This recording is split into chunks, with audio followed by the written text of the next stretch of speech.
La douleur traversa la cheville de Julie comme une lame effilée. Elle descendait les escaliers du modeste pavillon de Belleville dans le 20e arrondissement de Paris lorsque son pied glissa sur la dernière marche. Le cri qu'elle poussa résonna dans toute la maison, poussant sa grand-mère Thérèse à lâcher sa casserole sur la cuisinière et à courir vers le salon. Il était 10 heures du soir, un mardi, et le monde de Julie s'effondra à cet instant. Non pas à cause de la douleur physique qui lançait dans sa jambe, mais à cause de ce que cet accident signifiait. Demain était le jour le plus important de sa vie professionnelle. L'entretien chez Mercier Tech, l'entreprise de technologie la plus convoitée du pays, était fixé à 9 heures du matin. Il n'y avait aucun moyen de le reporter. Tout le monde savait que Raphaël Mercier, le PDG de l'entreprise, n'acceptait ni excuse, ni report, ni deuxième chance. C'était maintenant ou jamais. Madame Thérèse s'agenouilla à côté de sa petite fille, ses 68 ans pesant sur ses genoux qui craquèrent. Mais son inquiétude était entièrement tournée vers cette jeune femme de 24 ans qui pleurait sur le sol. La cheville de Julie commençait déjà à enfler, violette et chaude au toucher. Thérèse avait vu assez de blessures dans sa vie pour savoir que ce n'était pas anodin. Elle avait élevé 3 filles seule, après que son mari l'eût abandonnée, alors que la benjamine tétait encore. Elle connaissait la douleur, elle connaissait le dépassement de soi, mais surtout, elle connaissait la valeur d'une opportunité. Et elle n'allait pas laisser sa petite fille perdre la sienne. Aux urgences de l'hôpital le plus proche, le diagnostic tomba 2 heures plus tard. Grave entorse, repos absolu pendant au moins 1 semaine, immobilisation complète. Julie était assise sur le brancard, le visage pâle, non seulement à cause de la douleur, mais aussi du désespoir qui consumait chaque fibre de son être. Elle avait passé des mois à préparer son portfolio, à se renseigner sur Mercier Tech, à répéter des réponses à d'éventuelles questions. Ce poste de développeuse senior était parfait pour elle, salaire excellent, avantages incomparables et la chance de travailler avec les meilleurs professionnels du secteur. Mais Raphaël Mercier était connu pour son inflexibilité. Il menait lui-même les entretiens finaux et avait une règle claire qu'aucun recruteur n'osait enfreindre. Si le candidat ne se présentait pas à l'heure convenue pour quelque raison que ce soit, il était automatiquement disqualifié, sans exception, sans explication. La personne suivante sur la liste prenait sa place. De retour à la maison, il était déjà plus de minuit. Julie était allongée sur le canapé, la jambe surélevée sur des coussins, une poche de glace sur sa cheville bandée. Madame Thérèse préparait une tisane à la camomille dans la cuisine, mais son esprit travaillait à une vitesse différente. Elle observait sa petite fille à travers la porte entr'ouverte, voyait les larmes silencieuses couler sur son jeune visage, et quelque chose en elle s'agita.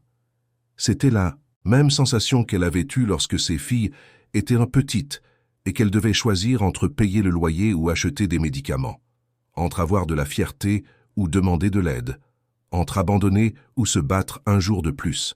L'idée surgit comme un éclair, absurde et brillante à la fois. Thérèse regarda l'horloge murale. 6 heures avant l'entretien. Elle se dirigea vers le salon et s'assit dans le fauteuil, en face de sa petite fille. « Julie, ma petite, écoute-moi bien », dit Thérèse de cette voix ferme qu'elle utilisait lorsqu'elle avait pris une décision irrévocable. Julie leva ses yeux, rouges.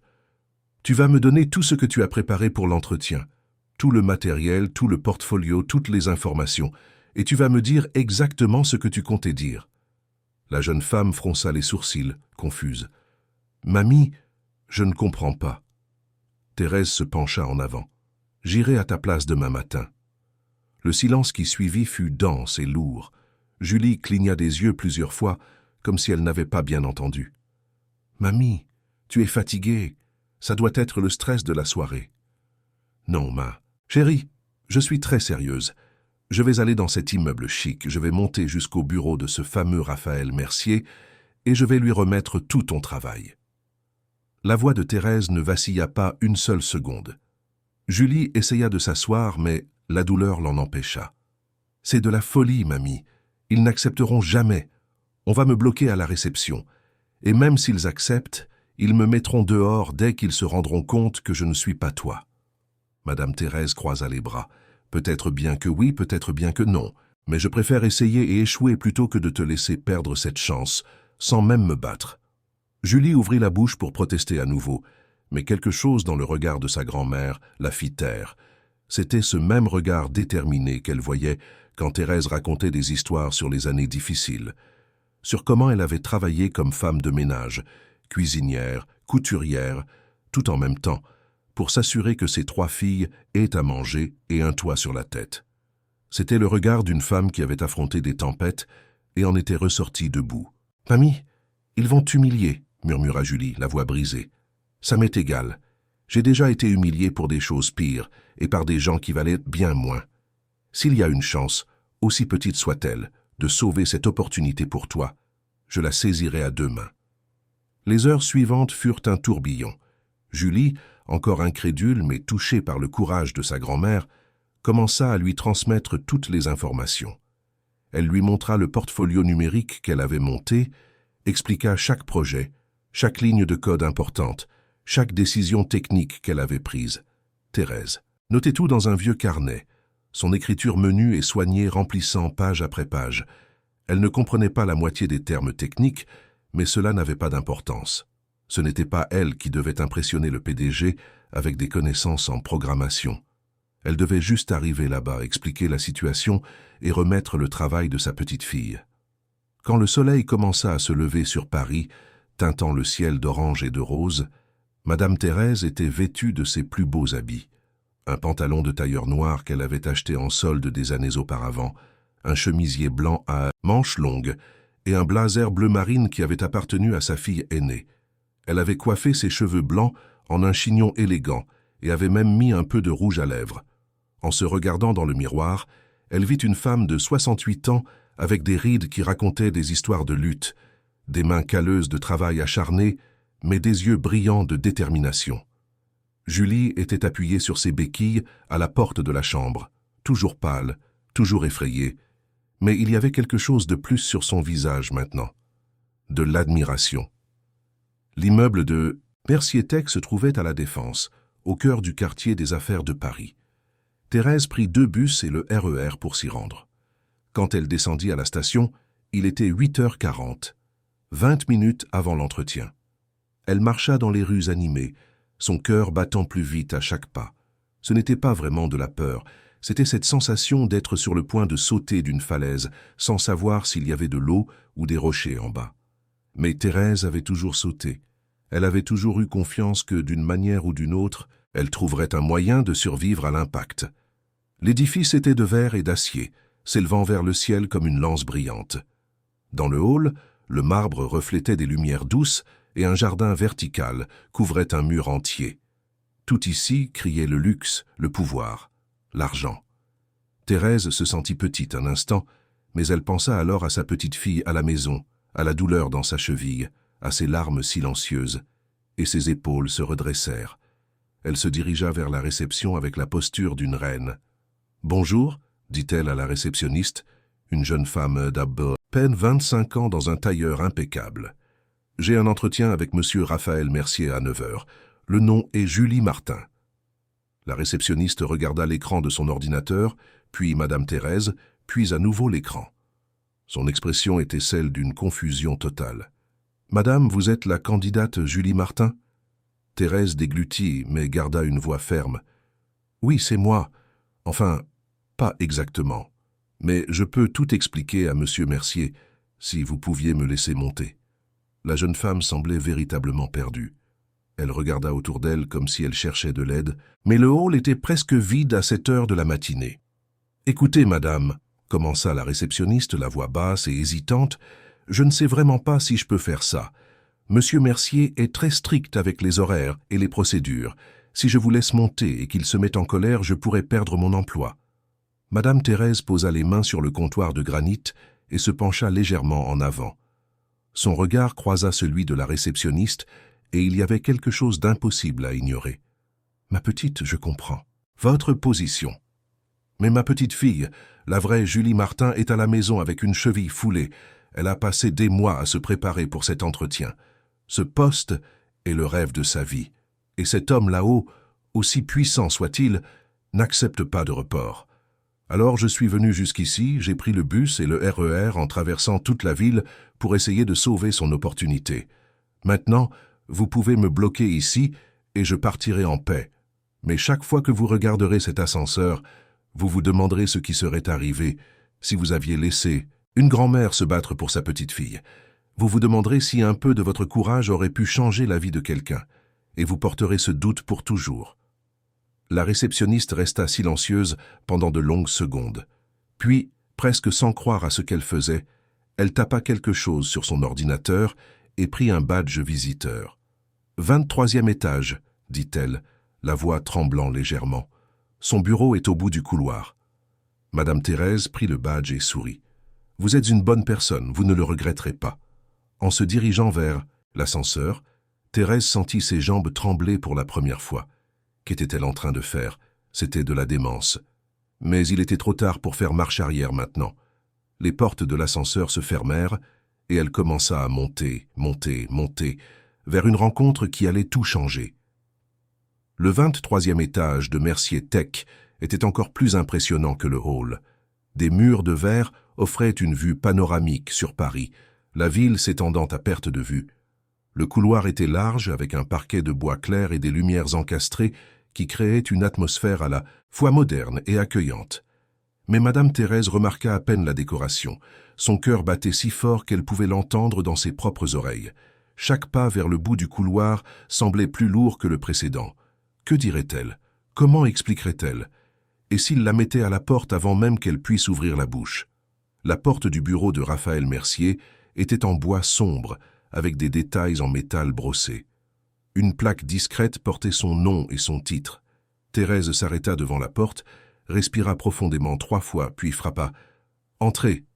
dit une voix masculine de l'autre côté, profonde et autoritaire. Elle tourna la poignée et entra. Le bureau était immense, avec une grande table de direction en verre au centre, des étagères remplies de livres et de récompenses, et cette même vue imprenable sur la ville. Mais ce qui capta l'attention de Thérèse fut l'homme derrière le bureau. Raphaël Mercier avait 35 ans, des cheveux sombres coiffés en arrière, des yeux marrons intenses et une posture qui irradiait la confiance et le pouvoir. Il portait un costume gris impeccable et examinait des papiers quand elle entra. En levant les yeux et en la voyant, son expression passa instantanément de la concentration à la perplexité la plus complète. Il resta silencieux pendant plusieurs secondes, observant simplement Madame Thérèse debout à l'entrée. Puis il ferma le dossier devant lui et s'adossa à sa chaise. « Il doit y avoir une erreur, » dit-il, la voix contrôlée mais clairement confuse. « J'attends une candidate nommée Julie Martin pour un entretien de développeuse senior. Vous avez dû vous tromper de salle. » Thérèse fit quelques pas de plus dans le bureau, tenant son sac à main à 2 mains devant elle. « Il n'y a pas d'erreur, monsieur Mercier. Je suis venu intentionnellement.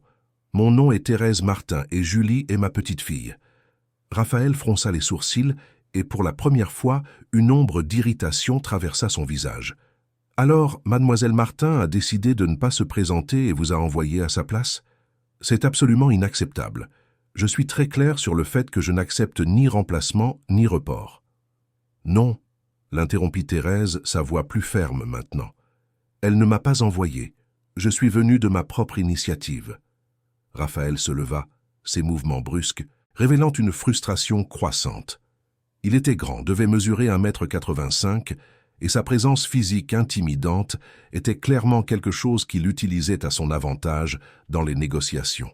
« Avec tout le respect que je vous dois, madame, je n'ai pas de temps à perdre. Si votre petite-fille ne peut pas se présenter, alors le poste ira au prochain candidat. C'est ainsi que ça fonctionne. Elle doit apprendre que dans le monde professionnel, il n'y a pas de place pour les excuses. » Il prenait déjà son téléphone pour appeler la sécurité quand Thérèse parla, et il y avait quelque chose dans sa voix qui le fit s'arrêter. « Ma petite-fille s'est foulée la cheville hier soir. Elle est à la maison, immobilisée, incapable de marcher.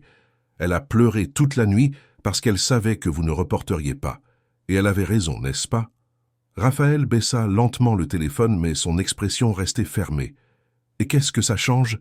Les accidents arrivent. Elle aurait dû être plus prudente. » Thérèse fit un pas de plus. « Vous avez raison, les accidents arrivent. Et quand ils arrivent, ils révèlent le caractère des gens. » Julie aurait pu simplement abandonner, accepter la défaite, mais elle ne l'a pas fait, et moi non plus, Parce que la vie m'a appris que lorsque vous voulez vraiment quelque chose, lorsque quelque chose compte vraiment, vous n'abandonnez pas, vous trouvez un moyen. » Elle ouvrit son sac et en sortit un dossier. J'ai apporté le portfolio complet de ma petite fille. Chaque projet qu'elle a développé, chaque ligne de code importante, chaque réussite professionnelle, tout est là.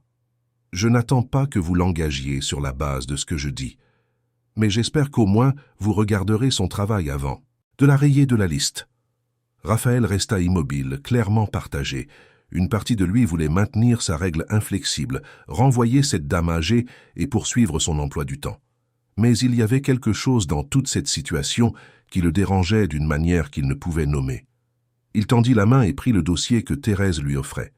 Il l'ouvrit et commença à le feuilleter, page après page de codes élégants, de projets bien documentés, de solutions créatives à des problèmes complexes. Il était suffisamment expert pour reconnaître le talent quand il le voyait, et ce qu'il avait là était un travail d'une qualité exceptionnelle. Après quelques minutes, il referma le dossier et regarda à nouveau Thérèse. « C'est un bon portfolio, admit-il, mais ça ne change rien au fait qu'elle n'est pas là, et je ne peux pas enfreindre mes propres règles. Si je fais une exception pour elle, je devrais en faire pour tout le monde. » Madame Thérèse hocha lentement la tête. « Je comprends votre position, monsieur Mercier. Les règles sont importantes. La cohérence est importante. Mais savez-vous ce que je pense être encore plus important? Savoir quand la règle doit se plier à l'humanité. Parce qu'en fin de compte, vous n'embauchez pas un robot, vous embauchez une personne. Et les gens ont des familles, ont des grands-mères qui les aiment tellement qu'elles traversent toute la ville pour se battre pour eux. » Les mots frappèrent Raphaël comme un coup de poing à l'estomac. Il se rassit, sentant soudain ses jambes flageoler. Il y avait quelque chose dans les paroles de cette femme qui avait touché une blessure qu'il gardait soigneusement cachée. « Ma grand-mère », murmura-t-il presque pour lui-même. Thérèse inclina la tête. « Vous avez dit quelque chose ?» Raphaël leva les yeux, et pour la première fois depuis qu'elle était entrée, son masque de PDG implacable présentait des fissures visibles. « Ma grand-mère », répéta-t-il, plus fort cette fois. « C'est elle qui m'a élevé. Mes parents travaillaient trop, voyageaient constamment.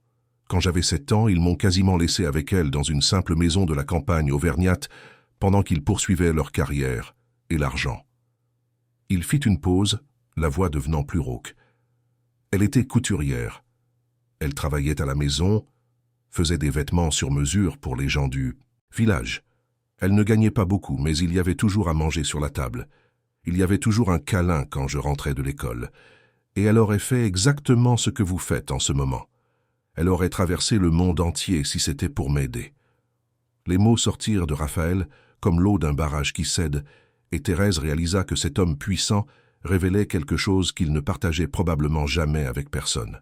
« Elle est décédée il y a 5 ans. » poursuivit Raphaël, regardant par la fenêtre, mais voyant clairement quelque chose de bien plus lointain que la ville au dehors. « J'étais en réunion d'affaires à Londres quand j'ai reçu l'appel.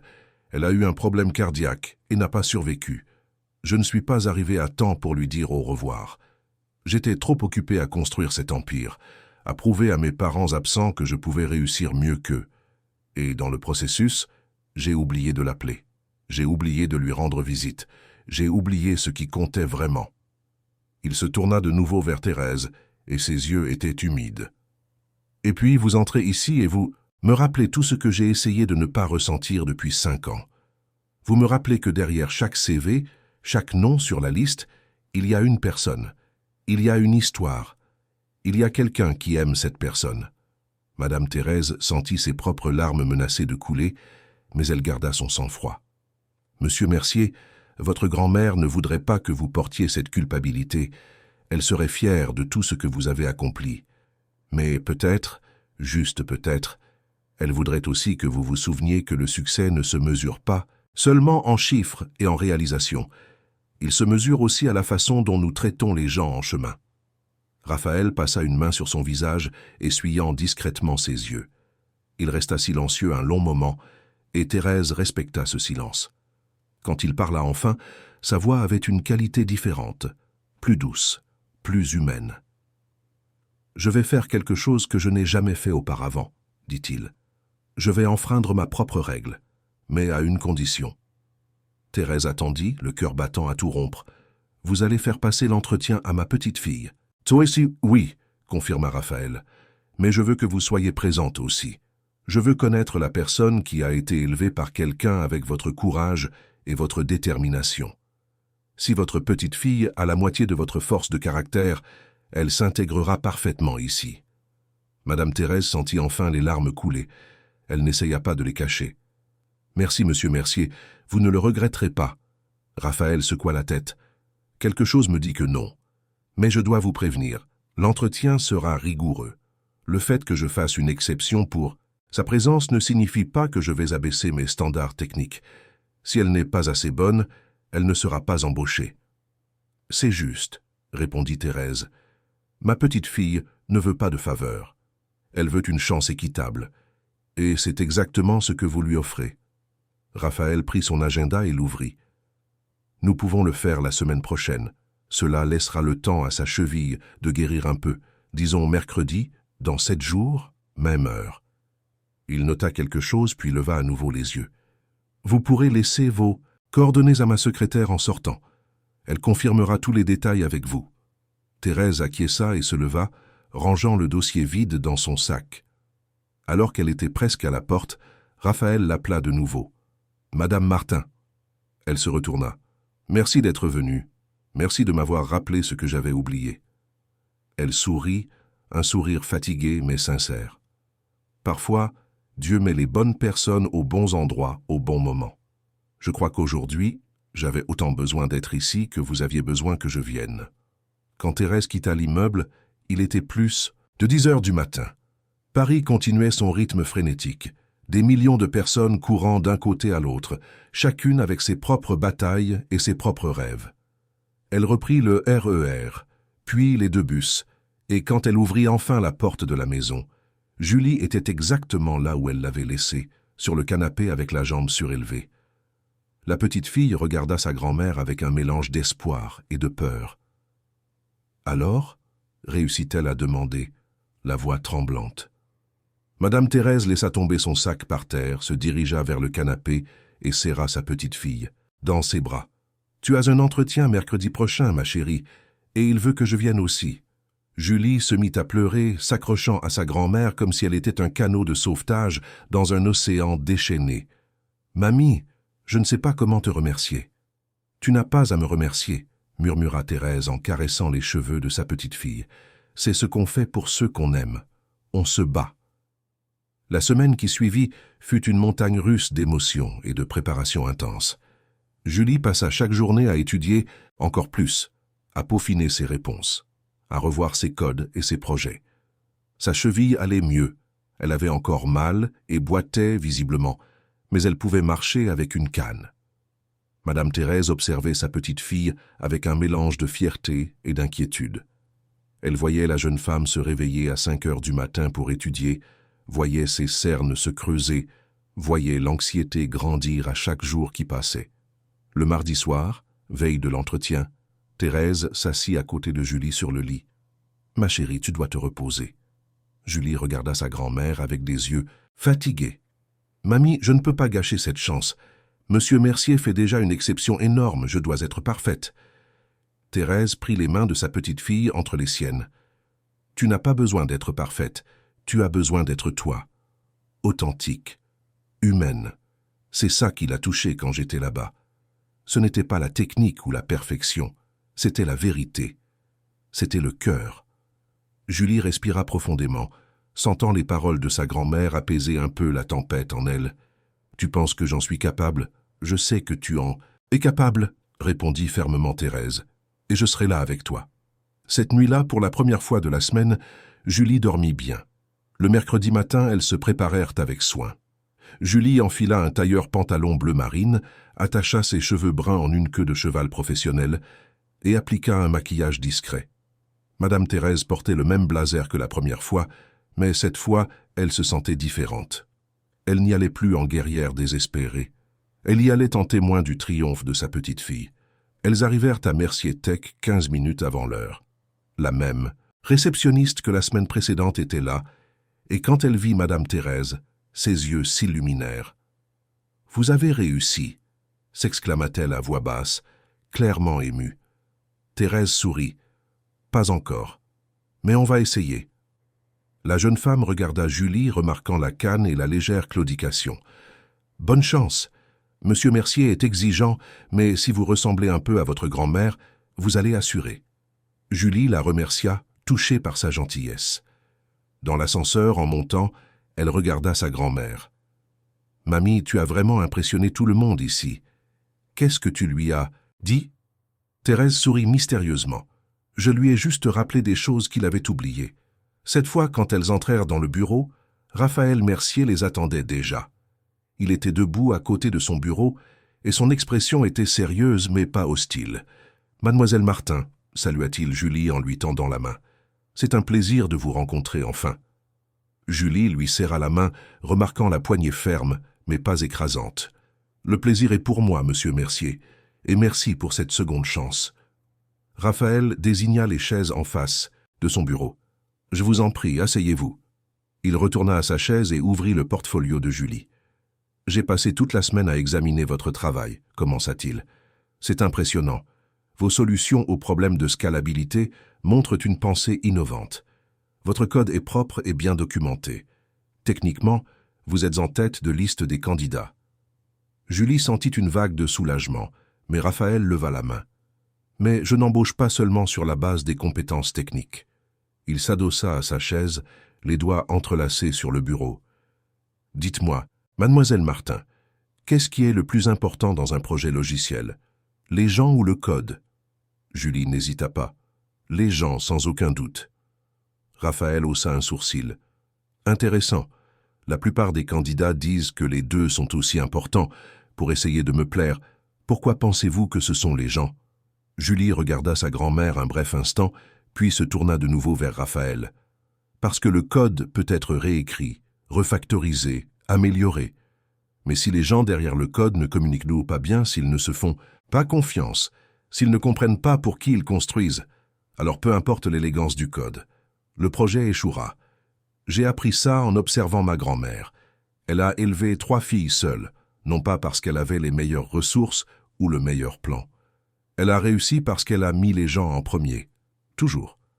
Et j'essaie d'appliquer cette philosophie à mon travail. » Raphaël resta silencieux un moment, et Madame Thérèse pouvait voir quelque chose changer dans son expression. Il posa ensuite plusieurs questions techniques complexes sur l'architecture des systèmes, les problèmes de performance, la sécurité des données. Julie répondit à toutes avec confiance et clarté, démontrant non seulement des connaissances théoriques, mais aussi une expérience pratique. Raphaël la mit au défi avec des scénarios hypothétiques difficiles, et elle navigua à travers chacun avec une combinaison de rigueur technique et de sensibilité humaine. Après presque 1 heure, Raphaël ferma le portfolio et regarda directement Julie. « Mademoiselle Martin, bienvenue chez Mercier Tech. Le poste est à vous. » Julie sentit les larmes lui brûler les yeux. Elle essaya de parler, mais l'émotion lui bloquait la gorge. À côté d'elle, Madame Thérèse lui serra la main. Et quand Julie regarda sa grand-mère, elle vit qu'elle aussi pleurait silencieusement. « Merci, » réussit enfin à dire Julie. « Je vous promets que vous ne le regretterez pas. » Raphaël sourit, et c'était un sourire sincère, pas ce demi-sourire corporate que Julie avait vu sur ses photos sur Internet. « J'en suis certain. Mon assistante vous transmettra tous les détails concernant votre prise de poste, le salaire, les avantages. Bienvenue dans l'équipe. » Julie se leva, boitant encore légèrement, et lui serra à nouveau la main. Cette fois, la poignée fut plus chaleureuse des 2 côtés. Alors qu'elle commençait à se diriger vers la porte, Raphaël parla de nouveau. « Mademoiselle Martin, pourriez-vous nous laisser quelques minutes? J'aimerais parler à votre grand-mère, seule à seule. » Julie regarda de Raphaël à Thérèse, confuse mais pas inquiète. Sa grand-mère acquiesça tranquillement. « Vas-y, ma chérie, tout va bien. » Après que Julie fut sortie et que la porte se fut refermée, Raphaël resta silencieux un moment.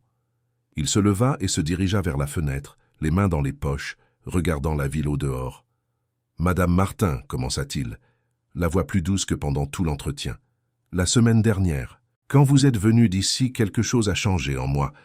Pas seulement dans la décision de faire passer l'entretien à votre petite fille, mais quelque chose de plus profond. » Il se tourna pour lui faire face. « Vous m'avez rappelé des choses que j'avais enterrées.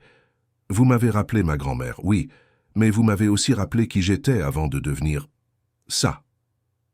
Il fit un geste vague vers le bureau, le costume cher, tout ce qui représentait son succès.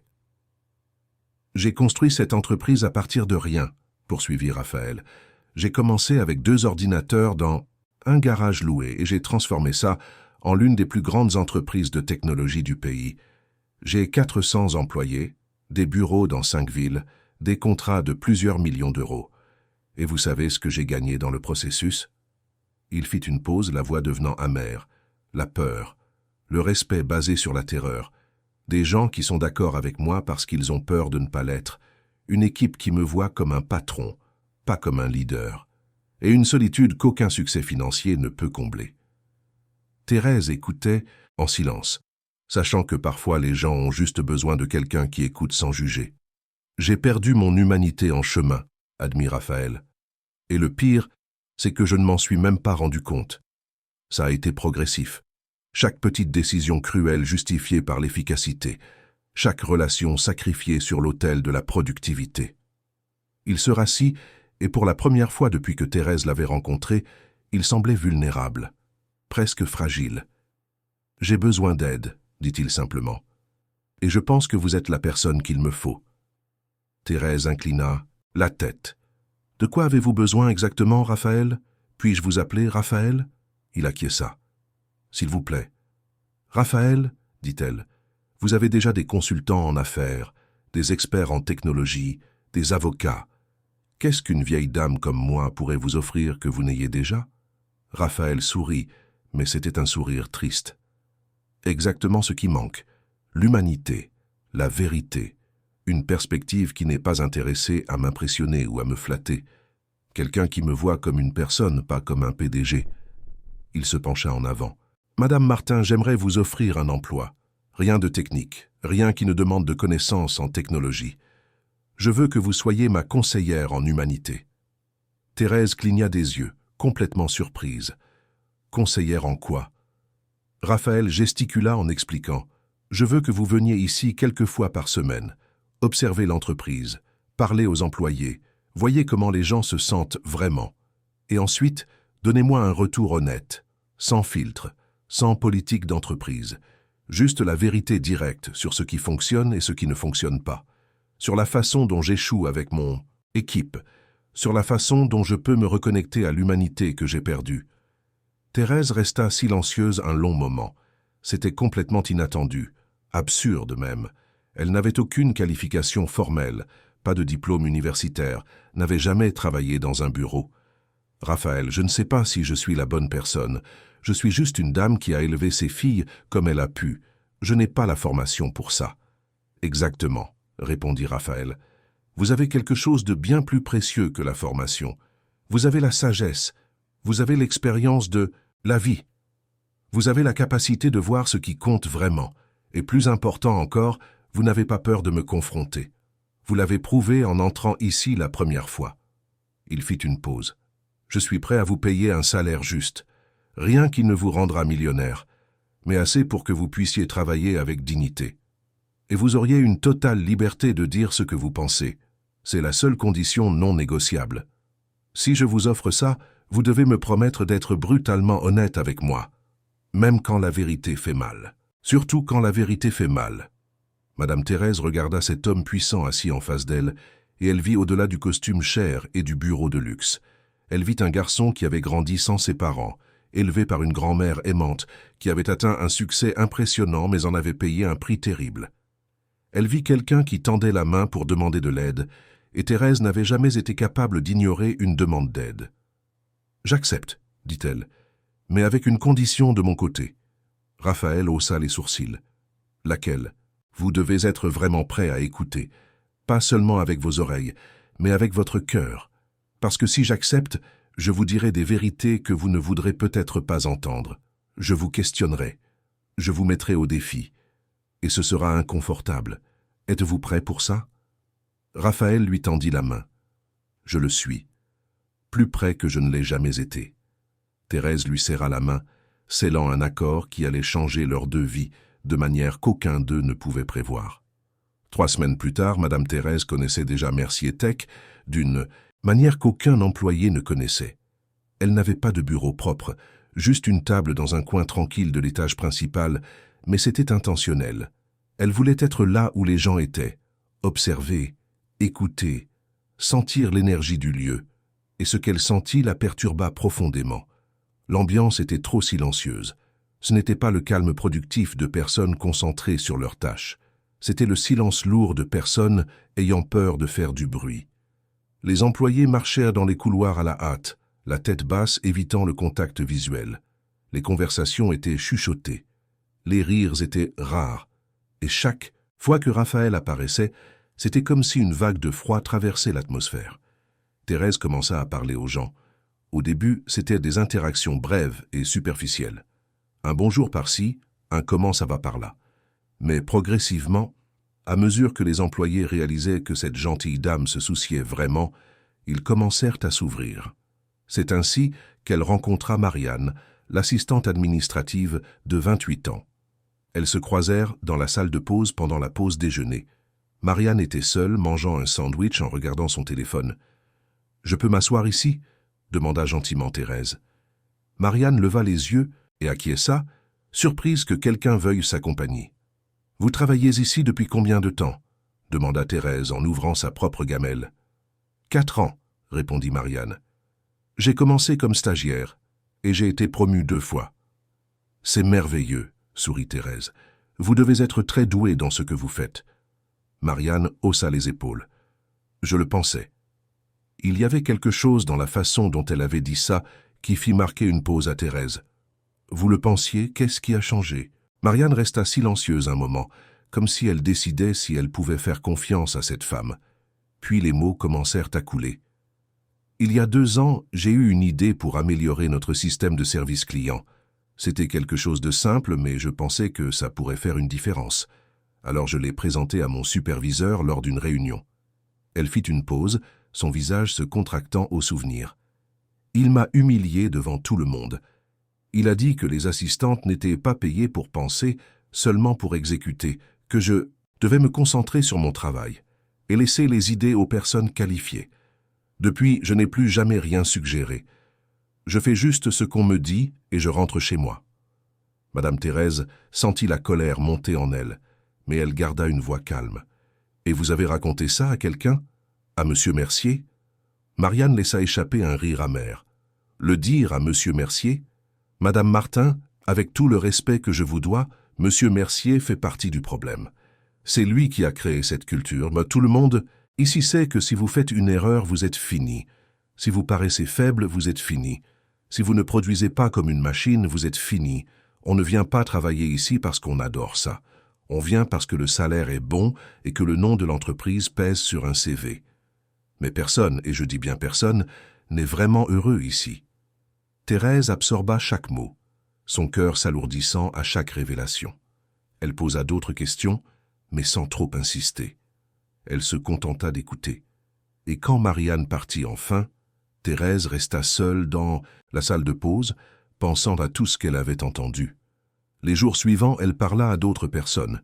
À Richard, un développeur junior de 22 ans qui avait fait une erreur dans un code et l'avait caché pendant 3 jours, terrifié à l'idée d'être licencié, jusqu'à ce que l'erreur devienne un problème plus important et qu'il ait failli faire une crise de panique. À Florence, une chef de projet de 35 ans qui travaillait jusqu'à 10 heures du soir tous les jours et ne voyait plus ses enfants éveillés depuis des semaines. À Paul, un analyste qui avait caché la naissance de sa fille parce qu'il avait peur de paraître moins engagé dans son travail s'il prenait son congé paternité. Chaque histoire était un coup de poignard dans le cœur de Thérèse, et chacune confirmait ce qu'elle soupçonnait déjà. Mercier Tech était une prison de luxe, et Raphaël en était le geôlier, même sans s'en rendre compte. Quand elle s'assit enfin dans le bureau de Raphaël pour son rapport hebdomadaire, il l'accueillit avec un sourire. « Alors, Madame Martin, comment se passe votre expérience? Le travail vous plaît ?» Thérèse ne lui rendit pas son sourire. « Raphaël, nous devons parler. Sérieusement. » Il remarqua le changement dans son ton et se redressa sur sa chaise. « Qu'est-ce qui se passe? »« Votre équipe est en train de mourir de l'intérieur, dit-elle directement. » Raphaël cligna des yeux. « Comment ça ?» Thérèse se pencha en avant. « Ils ont peur de vous, peur de faire des erreurs, peur de paraître faible, peur d'être humain. Vous avez créé un environnement où les gens viennent travailler et laissent leur humanité à la porte. Et ça les détruit, lentement mais sûrement. » Raphaël se tendit. « Madame Martin, avec tout le respect que je vous dois, mon équipe est très productive. Nous avons les meilleurs chiffres du secteur. »« Des chiffres » répéta Thérèse. « Vous mesurez les gens en chiffres. Mais qu'en est-il de leur satisfaction, de leur santé mentale, de leur joie? Quand avez-vous vu pour la dernière fois quelqu'un rire sincèrement ici ?» Raphaël ouvrit la bouche pour répondre, puis la referma. Il ne s'en souvenait pas. « Exactement, » dit Thérèse. Raphaël se passa une main sur le visage. « D'accord, alors que suggérez-vous, Thérèse ?» Respira profondément. Convoquez une réunion générale, tous les employés, et ne faites qu'une seule chose. Écoutez, n'expliquez pas, ne justifiez pas, ne vous défendez pas. Écoutez simplement ce qu'ils ont à dire et garantissez-leur qu'il n'y aura pas de représailles, peu importe ce qu'ils disent. Raphaël semblait sceptique. Ils ne parleront jamais ouvertement, pas si je suis présent. Alors vous devez d'abord montrer votre vulnérabilité, suggéra Thérèse. Vous devez admettre que vous n'avez pas toutes les réponses, que vous voulez faire mieux, que vous avez besoin de leur aide. Montrez-leur que vous êtes humain aussi. Raphaël resta silencieux un long moment.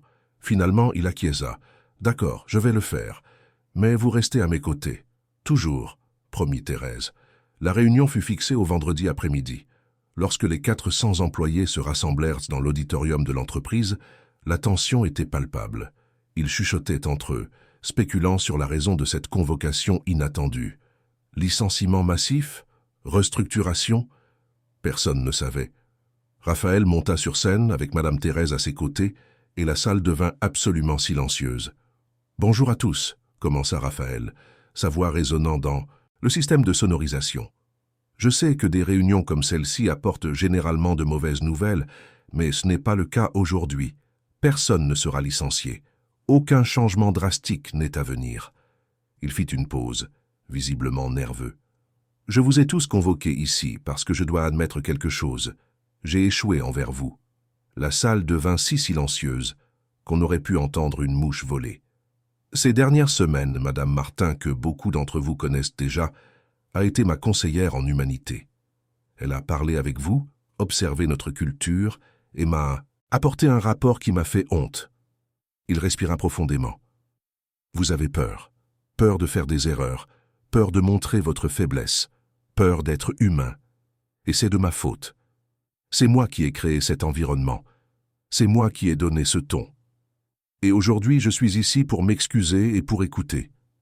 La salle resta silencieuse. Personne ne bougeait. Je ne parlerai plus, poursuivit Raphaël. Cette réunion est la vôtre. Je veux entendre ce que vous avez à dire. Vos frustrations, vos peines, vos suggestions. Tout. Et je vous promets, devant tout le monde ici, qu'il n'y aura aucune représaille. Vous pouvez parler librement, s'il vous plaît. Le silence s'étira pendant plus d'1 minute. 2 minutes. C'était si inconfortable que plusieurs personnes commencèrent à s'agiter sur leurs chaises. Raphaël était sur le point de parler à nouveau quand une voix s'éleva du milieu de la foule.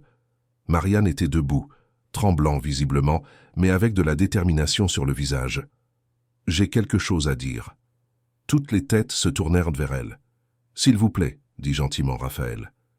Marianne respira profondément. « Je travaille ici depuis 4 ans, et il y a 2 ans, j'ai arrêté de donner des idées parce que j'ai été humilié pour ça.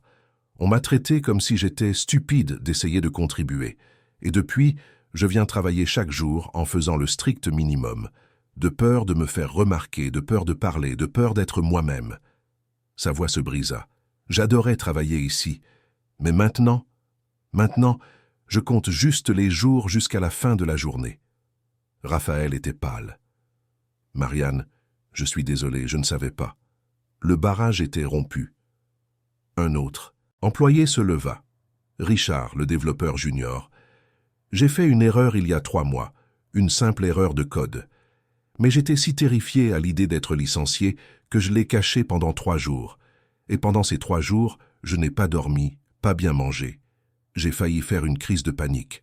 Quand j'ai finalement avoué, Mon superviseur m'a regardé avec un tel mépris que j'ai voulu disparaître. D'autres mains commencèrent à se lever. Florence se leva. Je travaille jusqu'à 10 heures du soir, presque tous les jours. Mes enfants ne me demandent même plus quand je vais rentrer tôt. Mon mari ne suggère plus de sortir le week-end. Je suis épuisé, vide et je me sens coupable de me plaindre parce que le salaire est bon. Mais l'argent ne remplace pas le fait d'être en vie. Et je ne me sens pas en vie depuis longtemps. Paul fut le suivant. J'ai eu une fille il y a 6 mois et je ne l'ai dit à personne ici. J'ai caché les photos de mon téléphone quand j'étais au travail. Je n'ai pas pris mon congé paternité complet parce que j'avais peur de paraître moins dévoué. J'ai raté les premiers mois de la vie de ma fille parce que j'avais peur de perdre cet emploi. Pendant plus d'1 heure, les employés partagèrent leurs histoires. Certains pleuraient, d'autres parlaient avec colère. Mais tous partagèrent la même essence. La peur, l'épuisement et le sentiment de ne pas être vus comme des personnes, mais seulement comme des ressources. Raphaël écoutait tout, et Madame Thérèse pouvait voir des larmes couler sur son visage. Il n'essaya pas de les cacher, il n'essaya pas de se défendre. Il se contenta d'écouter. Quand enfin personne n'eut plus rien à dire, il resta silencieux un long moment. Puis il remonta sur scène. « Je n'ai pas de mots, dit-il, la voix rauque d'émotion. Il n'y a aucune excuse pour ce que vous avez vécu, pour l'environnement que j'ai créé. J'étais tellement concentré sur les chiffres, sur le succès, sur le fait d'être le meilleur, que j'ai oublié que vous étiez des personnes avec des familles, des rêves, des peurs, des vies en dehors d'ici. Et je vous ai volé ça. » Il s'essuya les yeux. « Je ne peux pas changer le passé, mais je vous promets que je vais changer l'avenir. Nous allons restructurer complètement notre culture. Nous allons mettre en place des programmes de bien-être. Nous allons créer des espaces sûrs pour les erreurs. Nous allons célébrer l'humanité, pas seulement la productivité. Et si je commence à retomber dans les travers du vieux Raphaël, je vous donne à tous la permission de me le faire remarquer. Parce que je ne veux pas être ce leader que vous craignez. Je veux être un leader que vous respectez parce que je vous respecte d'abord. » La salle explosa en applaudissements. Ce n'étaient pas des applaudissements polis et obligatoires. C'étaient des applaudissements sincères, chargés d'émotion et d'espoir. Alors que les gens commençaient à partir, beaucoup s'arrêtaient pour remercier Raphaël. Certains le prenaient même dans leurs bras. Et ils rendaient chaque étreinte, chaque poignée de main, chaque mot.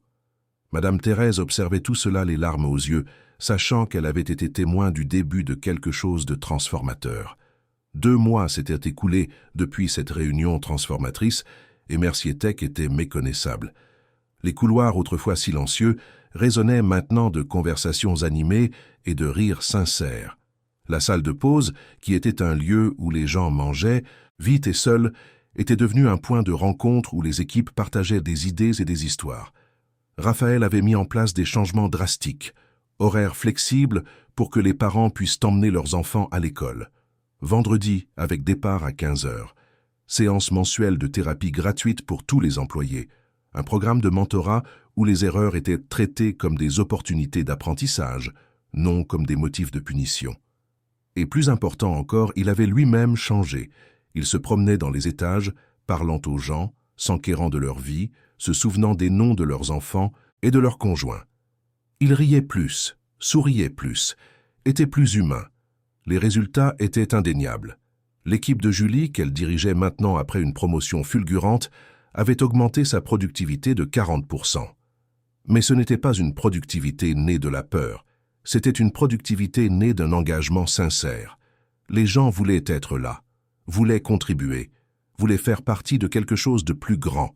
Le taux de rotation du personnel, qui était auparavant de 30% par an, était tombé à 5%. Et dans les enquêtes de satisfaction interne, l'entreprise était passée d'une note de 3,2 à 8,7 sur une échelle de 10. Madame Thérèse observait tout cela avec une fierté maternelle. Elle voyait Raphaël se transformer sous ses yeux, retrouver l'humanité qu'il avait perdue en chemin. Elle voyait Julie s'épanouir en tant que leader, appliquant les mêmes principes d'empathie qu'elle avait appris de sa grand-mère. C'était plus qu'elle n'aurait pu rêver. Mais tout le monde n'était pas heureux de ces changements. Un jeudi matin, Raphaël fut convoqué à une réunion d'urgence du conseil d'administration. Quand il entra dans la salle de conférence au dernier étage de l'immeuble, il sentit immédiatement l'hostilité dans l'air. Les 5 membres du conseil étaient assis autour de la table en acajou, tous avec des expressions sérieuses et des piles de documents devant eux. Au centre, présidant la réunion, se trouvait Auguste Fournier, un homme de 60 ans, aux cheveux grisonnants parfaitement coiffés, portant un costume qui coûtait probablement plus cher que la voiture d'un employé moyen. Il était le président du conseil et le plus grand investisseur individuel de l'entreprise. Et il n'avait pas l'air content du tout. « Raphaël, merci d'être venu avec si peu de préavis, » dit Auguste, sa voix dégoulinant, d'une fausse courtoisie. « Veuillez vous asseoir. » Raphaël s'assit à l'autre bout de la table, se sentant comme un accusé au banc. « Que se passe-t-il » demanda-t-il, gardant une voix ferme. « Ce qui se passe, » répondit Auguste en mettant ses lunettes de lecture, « c'est que nous sommes extrêmement préoccupés par la direction que vous donnez à cette entreprise. » Il ouvrit un dossier et commença à lire des chiffres. « Vos nouveaux programmes de bien-être ont coûté 2 millions d'euros au cours des 2 derniers mois. Les séances de thérapie, les horaires flexibles qui ont nécessité l'embauche de personnel supplémentaire, les rénovations des espaces de vie. Tout cela a un coût, et nos bénéfices trimestriels ont chuté de 3%. » Raphaël se pencha en avant. « Oui, mais la productivité a augmenté de façon spectaculaire. La satisfaction des employés a explosé. Notre rétention des talents est meilleure que jamais. Nous construisons une durabilité à long terme. » La durabilité, intervint un autre membre du conseil, un homme plus jeune nommé Marc, ne paie pas de dividendes maintenant. Nos investisseurs veulent un retour sur investissement, Raphaël. Ils n'ont pas investi des millions dans cette entreprise pour financer un groupe de soutien émotionnel. Ils ont investi pour faire du profit. Raphaël sentit la frustration monter. Et ils feront du profit, mais pas au détriment de la santé mentale et physique de nos employés. Vous ne voyez que des chiffres sur une feuille de calcul. Vous ne voyez pas les personnes derrière ces chiffres. Auguste frappa la table de sa main, faisant sursauter tout le monde. C'est exactement ce genre de pensée émotionnelle qui nous inquiète, Raphaël. Vous devenez mou. Depuis que vous avez embauché cette vieille dame, vous avez tourné le dos à tout ce qui a bâti cette entreprise.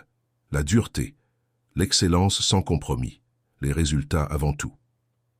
Madame Martin, dit Raphaël, sa voix dangereusement basse. Son nom est Madame Thérèse Martin, et elle ne m'a fait tourner le dos à rien.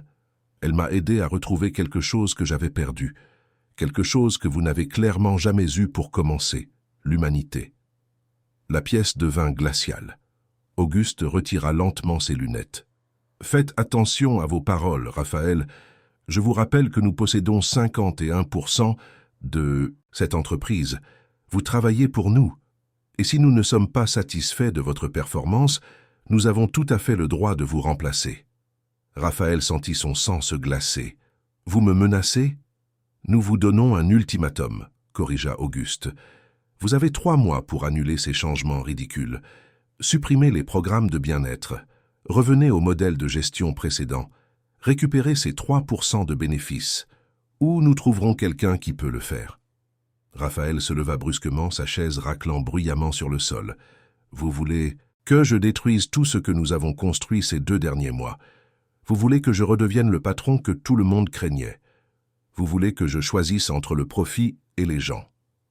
Exactement, confirma Marc. Et nous voulons votre réponse d'ici la fin du trimestre. Raphaël les regarda un par un. Il vit la cupidité dans leurs yeux. Il vit la froideur. Il vit tout ce qu'il essayait de laisser derrière lui. Sans un mot de plus, il quitta la pièce, claquant la porte derrière lui. Dans l'ascenseur qui descendait, il appuya sa tête contre la paroi froide, sentant le poids de tout s'abattre sur lui. Comment pouvait-il choisir? L'entreprise était sa vie. Il l'avait construite à partir de rien. Mais maintenant, pour la première fois, elle signifiait quelque chose de plus que le simple succès. Elle signifiait l'espoir pour des centaines de personnes. Quand il arriva à son bureau, Madame Thérèse était déjà là, à l'attendre. Elle avait vu la convocation de la réunion et savait que ce n'était pas bon signe. Le visage de Raphaël à son entrée confirma ses pires craintes. « Ils veulent que j'annule tout », dit-il, tombant lourdement dans sa chaise. « Ils veulent que je redevienne ce que j'étais. Et si je ne le fais pas, ils me mettront à la porte. » Thérèse resta silencieuse un moment. Puis, calmement, elle demanda « Et que voulez-vous faire ?» Raphaël laissa échapper un rire amer. « Ce que je veux n'a pas d'importance. Il s'agit de ce que je peux faire. Si je perds l'entreprise, tout cela disparaîtra de toute façon. Au moins, si je garde le contrôle, je peux essayer de maintenir certains des changements. » « Vous y croyez vraiment ?» demanda Thérèse. Il ne répondit pas. Elle se pencha en avant. « Raphaël, il y a 1 an, vous m'avez parlé de votre grand-mère, de la façon dont elle aurait tout fait pour vous. » Il acquiesça, ne comprenant pas où elle voulait en venir. « Mais que pensez-vous qu'elle aurait valorisé le plus ?» continua Thérèse. « Le succès que vous avez atteint ou l'homme que vous êtes devenu ?» Raphaël ouvrit la bouche pour répondre, mais les mots ne sortirent pas, parce qu'il connaissait la réponse. Sa grand-mère disait toujours que le caractère comptait, plus que les réalisations, que la bonté valait plus que l'argent, qu'à la fin de la vie, ce que l'on emporte, ce sont les vies que l'on a touchées, pas les choses que l'on a accumulées. « Serait-elle fière de moi si j'abandonnais ?» demanda-t-il, la voix faible. Thérèse secoua la tête. « Elle serait fière de vous si vous défendiez ce qui est juste, peu importe le coût. » C'est à ce moment que Julie entra en courant dans le bureau, sans frapper. « Oncle Raphaël, dit-elle, utilisant le surnom affectueux qu'elle avait adopté, vous devez entendre ça. Un client vient de signer un contrat avec nous, un contrat énorme, et vous savez pourquoi ils ont choisi Mercier Tech plutôt que la concurrence ?» Elle était à bout de souffle d'excitation. « Pourquoi ?» demanda Raphaël. « Parce qu'ils ont visité notre bureau la semaine dernière, » expliqua Julie. « Et leur PDG m'a littéralement dit que notre équipe semblait vraiment heureuse, qu'ils pouvaient sentir l'énergie positive, qu'ils voulaient travailler avec une entreprise qui valorise clairement ses employés, parce que de telles entreprises produisent un meilleur travail. Il a dit que nos concurrents ont peut-être des propositions moins chères, mais ils préfèrent payer plus pour la qualité et pour travailler avec des gens qui s'en soucient vraiment. Le contrat est de 5 millions d'euros par an. » Raphaël resta sans voix. Julie continua, maintenant plus sérieuse.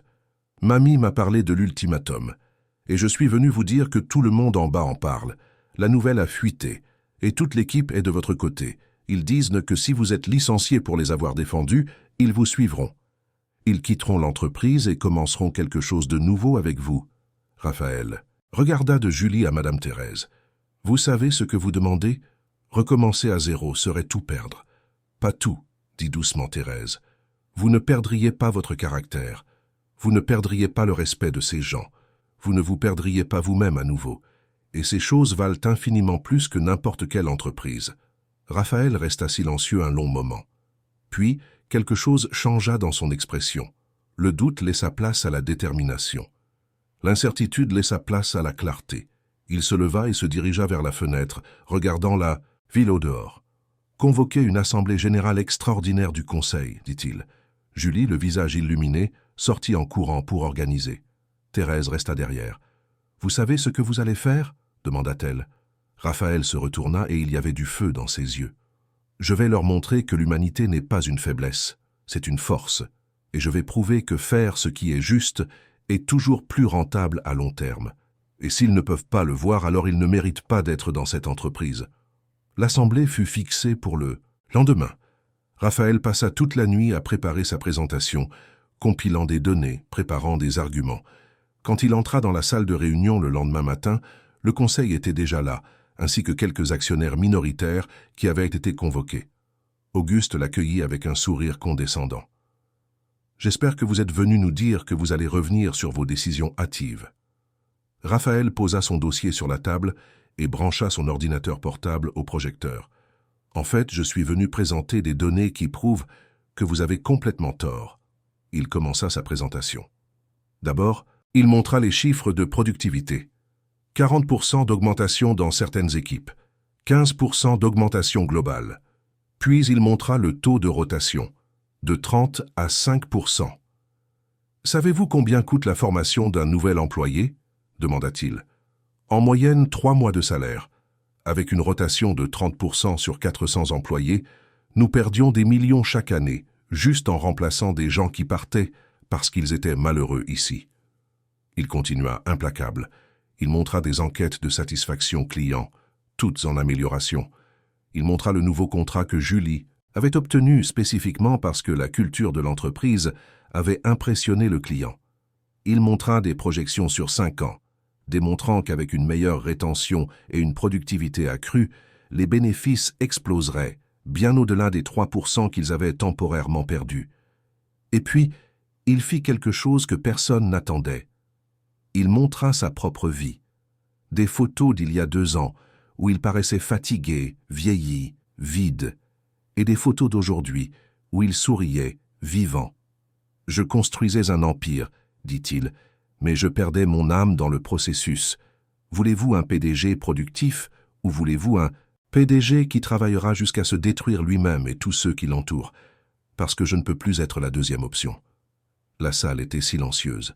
Raphaël éteignit le projecteur et regarda Auguste droit dans les yeux. « Alors voici ma contre-proposition. Je reste et nous maintenons tous les changements. Je vous donne 6 mois pour voir les résultats complets. Si à la fin de cette période les chiffres ne justifient pas l'investissement, j'annulerai tout moi-même. Mais si les chiffres prouvent que j'ai raison, vous arrêtez de me remettre en question et vous me laissez diriger comme je sais que c'est juste. Et si vous n'êtes pas d'accord avec ça, alors voici ma démission. » Il posa une enveloppe sur la table. « Parce que je ne choisirai plus le profit plutôt que les gens.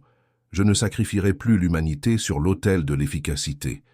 Et si vous voulez un PDG qui fait ça, alors vous devrez en trouver un autre. » Le silence était assourdissant.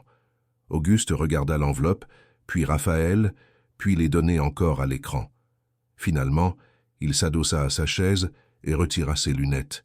« Vous pariez tout là-dessus. »« Oui, » confirma Raphaël, « parce que pour la première fois de ma vie, je parie sur la bonne chose. » Auguste resta silencieux un long moment de plus. Puis, à la surprise de tous, il se mit à rire. C'était un rire bas, presque mélancolique. « Vous savez, Raphaël, dit-il, j'ai bâti 3 entreprises dans ma vie, et toutes les 3 étaient exactement comme vous les décrivez. Des endroits où les gens avaient peur, où le profit était tout. Et vous savez ce qui est arrivé? 2 d'entre elles ont fait faillite, parce que nous n'arrivions pas à retenir les talents. La 3e survit, mais c'est une coquille vide. » Il regarda autour de la table. Peut-être qu'il est temps d'essayer quelque chose de différent. Il tendit la main pour voter. Tous ceux qui sont pour donner à Raphaël les 6 mois qu'il demande. Lentement, une par une, toutes les mains autour de la table se levèrent. C'était l'unanimité. 1 an plus tard, Madame Thérèse se réveilla dans un lit d'hôpital. La lumière blanche du plafond l'aveugla momentanément, et il lui fallut quelques secondes pour se souvenir où elle était et pourquoi. Son corps semblait lourd, fatigué, d'une manière qu'elle n'avait jamais connue auparavant. Ce n'était pas la fatigue normale d'une journée de travail, c'était quelque chose de plus profond, comme si chaque cellule de son corps criait au repos.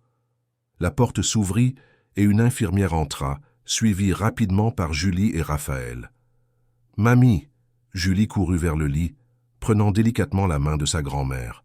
« Comment te sens-tu » Thérèse essaya de sourire, mais même cela semblait demander trop d'efforts. « Fatiguée, ma chérie, très fatiguée. » Le médecin avait été clair, épuisement sévère et hypertension. Madame Thérèse s'était évanouie au bureau 3 jours plus tôt, effrayant profondément tout le monde. Maintenant, après des examens et une observation, le diagnostic était qu'elle avait besoin d'un repos complet. Beaucoup de repos.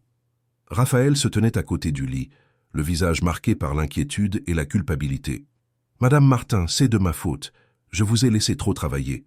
J'aurais dû m'en rendre compte. » Thérèse secoua faiblement la tête. « Non, Raphaël, ce n'est pas de votre faute. C'est juste mon corps qui me rappelle que j'ai 69 ans et que je ne peux plus faire tout ce que je faisais avant. » Les jours suivants, pendant sa convalescence à l'hôpital, Thérèse eut beaucoup de temps pour réfléchir. Julie lui rendait visite tous les jours après le travail, partageant des histoires sur l'entreprise, sur son équipe, sur les projets qu'il développait. Raphaël venait le matin avant d'aller au bureau, apportant des fleurs fraîches et des conversations tranquilles. Et Thérèse les observait tous les deux, si différents mais unis par une même philosophie de vie, et sentait son cœur se remplir de quelque chose qu'elle mit du temps à reconnaître. C'était l'accomplissement. Un après-midi pluvieux, alors que seul Raphaël était présent, Thérèse mit enfin des mots sur ce qu'elle pensait. « Raphaël, vous vous souvenez quand vous m'avez interrogé sur ma vie, sur la façon dont j'ai survécu à tout ?» Il acquiesça, rapprochant sa chaise du lit. Vous m'avez dit que c'était en choisissant l'amour plutôt que l'amertume chaque jour. Exactement, confirma Thérèse. Mais ce que je ne vous ai pas dit, c'est qu'il y a eu des jours où ce choix semblait impossible. Des jours où je voulais abandonner. Des jours où la solitude et la fatigue étaient si grandes que je me demandais si ça valait la peine de continuer à se battre. Elle regarda par la fenêtre, la pluie qui tombait. Quand mon mari m'a quitté, j'avais 3 petites filles et aucune compétence professionnelle. J'aurais pu choisir d'être une victime. J'aurais pu laisser l'amertume me consumer, et croyez-moi, la tentation était toujours là. Mais alors, je regardais ces 3 petites filles et je réalisais qu'elles m'observaient, apprenaient de moi. Et je ne voulais pas qu'elles apprennent que la vie vous met à terre et que vous restez à terre. Je voulais qu'elles apprennent que la vie vous bat et que vous relevez. Raphaël absorbait chaque mot. Alors comment avez-vous trouvé la force? Thérèse sourit. Je ne l'ai pas trouvée. Je l'ai créée. Chaque jour, je choisissais de croire que j'avais de la force, même quand je n'en avais pas. Et finalement, ce choix est devenu réel. Chaque petite victoire me donnait un peu plus de courage pour la bataille suivante. Et savez-vous ce que j'ai découvert? Que le but est le meilleur remède contre la douleur. Quand vous vivez pour quelque chose de plus grand que vous-même, la souffrance devient insupportable. Elle prit la main de Raphaël. Quand je suis entré dans votre bureau pour la première fois, je me battais pour Julie. Mais ce que j'ai trouvé, c'est mon propre but renouvelé. Pour la première fois depuis des décennies, je ne survivais pas seulement. Je vivais. Je faisais une différence. Et ça, Raphaël, ça valait chaque moment de fatigue. Des larmes coulaient sur le visage de Raphaël. « Vous m'avez donné une seconde chance d'être humain, » murmura-t-il. « Comment puis-je vous remercier pour ça ?»« Vous me remerciez déjà, » répondit Thérèse, « chaque jour où vous choisissez de diriger avec humanité plutôt qu'avec peur. Chaque jour où vous voyez vos employés comme des personnes plutôt que comme des ressources. Vous honorez non seulement moi, mais votre propre grand-mère. Vous êtes l'homme qu'elle a toujours su que vous pouviez être. » Après 2 semaines, Thérèse sortit de l'hôpital avec des instructions strictes pour ralentir. Elle retourna chez elle à Belleville, dans le modeste pavillon où tout avait commencé. Julie prit des congés pour s'occuper d'elle, et dans les jours tranquilles qui suivirent, la grand-mère et la petite fille parlèrent de tout. Du passé, de l'avenir, de la vie et de ses mystères. Un après-midi, Julie posa une question qu'elle gardait depuis longtemps. « Mamie, as-tu peur ?»« Peur de quoi, ma chérie ?»« De partir, de ne plus être là. » Thérèse resta silencieuse un moment, réfléchissant soigneusement à sa réponse. « Tu sais, Julie, j'avais peur de ça avant, surtout quand tes tantes étaient petites et que je craignais de les laisser seules. Mais maintenant, je n'ai pas peur de partir. Ce dont j'ai peur, c'est de ne pas avoir assez vécu. Et je ne parle pas d'années, je parle de qualité, de présence, de connexion. » Elle prit la main de sa petite fille. « Je pourrais vivre jusqu'à 100 ans et n'avoir rien vécu si ces années étaient vides. Ou je pourrais vivre jusqu'à demain et avoir vécu pleinement si chaque moment était rempli de buts et d'amour. La vie ne se mesure pas en battements de cœur, elle se mesure en moments qui vous coupent le souffle. » Julie pleura, serrant sa grand-mère dans ses bras. « Tu es la personne la plus sage que je connaisse. » Thérèse rit doucement. « Je ne suis pas sage, ma chérie. Je suis juste vieille. Et quand on vit assez longtemps et qu'on fait attention, la vie vous apprend tout ce que vous avez besoin de savoir. » C'est pendant ces semaines de convalescence que Raphaël eut une idée. Il arriva un matin avec une lueur particulière dans les yeux. « Madame Martin, » commença-t-il excité, « j'ai reçu des contacts d'autres PDG. Ils ont entendu parler de la transformation de Mercier Tech et veulent savoir comment nous avons fait. Ils veulent apprendre. » Thérèse sourit. « Et que leur avez-vous dit? » « Que ce n'est pas moi qui l'ai fait. C'est vous. Et ils veulent vous rencontrer. Ils veulent apprendre de vous. » Ainsi naquirent les Conversations, un programme de mentorat unique où Madame Thérèse enseignait aux dirigeants d'entreprise à être humains au pouvoir. Une fois par semaine, un petit groupe se réunissait dans une salle simple de Mercier Tech. Il n'y avait pas de technologie sophistiquée, pas de présentation PowerPoint, juste des chaises en cercle, du café, et Thérèse partageant sa sagesse. Elle parlait de choisir l'amour plutôt que l'amertume, de diriger avec le cœur sans perdre la tête, de voir les gens comme des personnes, pas comme des chiffres, de construire des héritages qui comptent. Les dirigeants qui y participaient en sortaient transformés. Des entreprises commencèrent à changer leur culture, et l'effet domino était indéniable. Pour son 70e anniversaire, Thérèse était assise dans son fauteuil préféré dans le pavillon, un vieux carnet sur les genoux. C'était son journal où elle écrivait depuis sa jeunesse. Elle l'ouvrit à une page blanche et commença à écrire. « Aujourd'hui, j'ai 70 ans. 7 décennies de vie, chacune remplie de luttes, de larmes, de joie et de surprises. Si quelqu'un m'avait dit il y a un an que j'entrerais dans le bureau d'un PDG millionnaire et que je changerais non seulement sa vie, mais celle de centaines de personnes, j'aurais ri. Mais la vie a ses mystères. » Elle continua d'écrire, les mots coulant facilement. « Je pensais que mon héritage serait mes filles. Et elles le sont. Mais j'ai découvert que l'héritage n'est pas seulement ce que l'on laisse aux gens que l'on aime, c'est ce que l'on laisse dans les gens que l'on touche. Chaque employé de Mercier Tech qui va maintenant travailler heureux. Chaque PDG qui apprend à diriger avec humanité. Chaque personne qui choisit l'amour plutôt que la peur parce qu'elle a entendu mon histoire. C'est mon véritable héritage. » Et il continue, non pas à travers moi, mais à travers Raphaël, Julie, Marianne, Richard, tous ceux que j'ai touchés et qui maintenant en touchent d'autres. C'est comme jeter une pierre dans un lac. Les ondes continuent de s'étendre bien après que la pierre a coulé. Elle ferma le carnet et regarda autour de la petite pièce. Rien n'avait changé physiquement. C'était la même maison simple où elle avait élevé ses filles, mais tout semblait différent maintenant, parce qu'elle était différente. Pour la première fois de sa vie, elle ne survivait pas ou ne se battait pas seulement. Elle vivait pleinement. Le mois suivant, Mercier Tech fêta les 2 ans de sa transformation. Les chiffres étaient incontestables. La productivité avait augmenté de 55%. Les bénéfices avaient augmenté de 23%. La rotation du personnel restait inférieure à 5%. Et l'entreprise avait été élue pour la 3e fois consécutive meilleure entreprise où travailler dans la tech en France. Lors de la fête de célébration, Raphaël fit un discours.